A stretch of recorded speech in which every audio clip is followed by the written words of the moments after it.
As humans, we tend to make assumptions about people and sort things into two categories. Movies are a great example of this. In any given movie, you've got the good guy and the bad guy.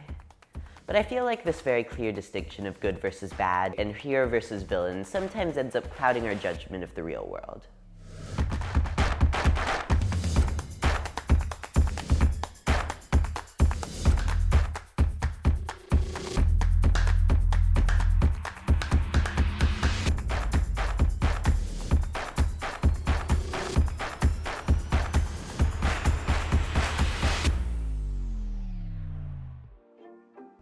This is especially true with YouTube drama. We tend to watch some videos about a specific situation and make our judgment, and say who we think is good and who we think is bad. This is something that I feel like a lot of YouTubers and YouTube viewers do, including me. A lot of times in a drama, there isn't going to be one person that's specifically right. Take the James Charles and Tati Westbrook situation from 2019. Everyone kept going back and forth between them, never wondering if both parties could be wrong, which ended up being the case. Everyone made mistakes in that drama, and no one really wanted to admit it. But the thing is that happens in pretty much every drama ever. Very rarely is there a clear-cut right or wrong. Usually, at least in some way, both parties are at fault. But it ends up happening all too often that people don't seem to understand that.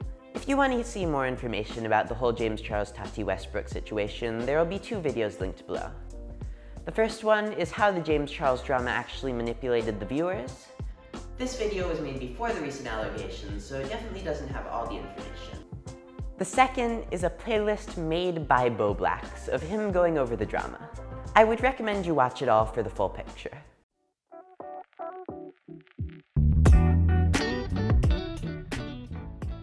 All throughout history, we've had good and bad, or some variation of the two. Many times in religious texts, there are passages about good and evil, and a lot of times some variation of heaven or hell. And not all religions have a heaven and hell, but in the ones that do, the main concept usually stays roughly the same. If you're a good person in life, then you go to heaven, and if you're bad, then well, you would go to hell. With this, there becomes a distinction between good and bad people, and most people strive to be a good person. But what defines a quote-unquote good person? Is there a specific thing you do in life? Are you a good person just for being nice? Are you because you donated to charity, or took out the trash when you were asked to, or simply just weren't mean to random people you didn't know?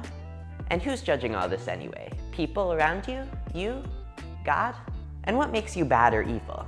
And is there a distinction between the two? Like if you're mean to someone or a bully when you were a kid, does that make you a bad person as an adult?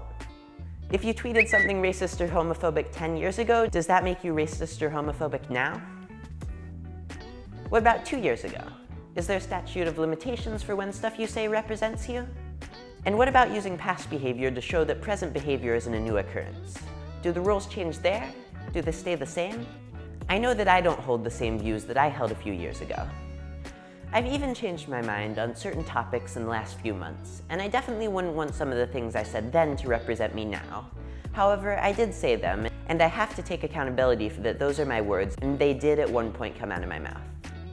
Now, as of right now, I don't believe that I've said anything cancel-worthy online, and there's nothing as of right now that I believe I have a moral obligation to take down. However, nobody's perfect. We're all gonna make mistakes and say stuff that we didn't mean or didn't know any better about.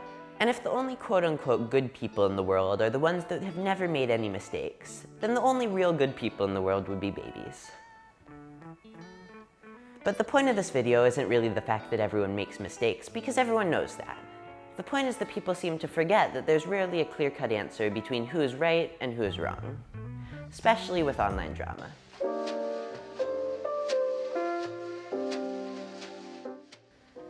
Now, when we go into a YouTube drama, we usually want to be unbiased and hear all sides of the story before making any judgments. But when it comes down to it, no one's fully unbiased. There are a few contributing factors that can lead to biased takes in a drama.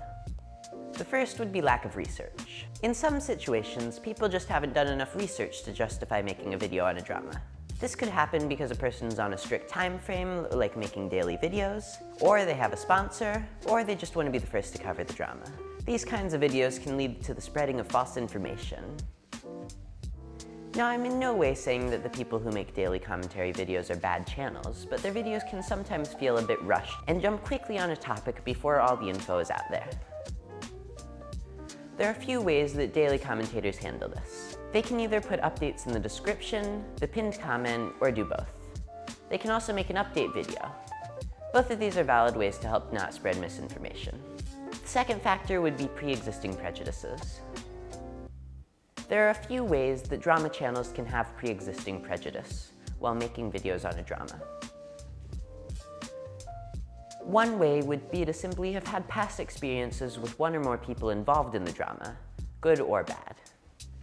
Another would be that they have been or still are a fan of one of the parties involved in the drama.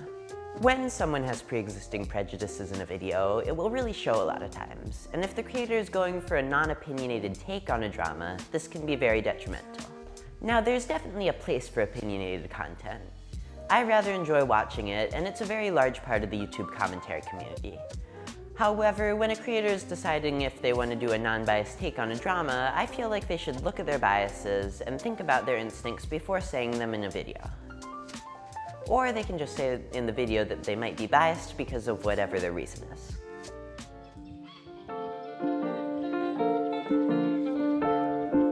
Before sharing an opinion on something publicly, we can make sure we've done our research, looked at all sides of the issue, and taken our biases and preconceived ideas into consideration.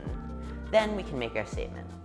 This is something that I hope all content creators can take into consideration while making their videos, but also something that all viewers can take into consideration while watching YouTube.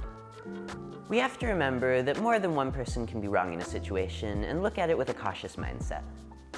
This video's creator is Jack Gordon. If you don't know, every video I talk about a creator that I've been watching recently so that you guys can find their videos too.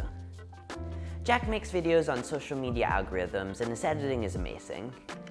I've been really enjoying his content recently, so I wanted to share his videos with you guys. Some of my favorites are Why Do We All Get This Ad? And I Rigged the TikTok Algorithm. So check him out, the link is in the description down below. And yeah, that's pretty much it, so thank you so much for watching and have a great day. Bye everyone.